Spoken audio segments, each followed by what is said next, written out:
போம் துன்பம் போம் நெஞ்சிற்பதிப்போர்க்கு செல்வம் பலித்து கதித்தோங்கும்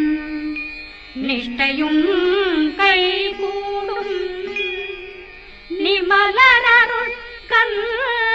சஷ்டி கவசந்தனை அமரரிடத்தீரவமரம் புரியாத குமரனடி நெஞ்சே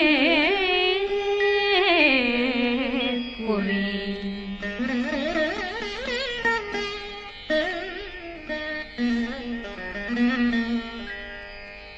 சஷ்டியை நோக்க சரவண பவனா சிஷ்டர் புதவும் செங்கதிர் மேலும் பாதமிரண்டில் பண்மணி சதங்கை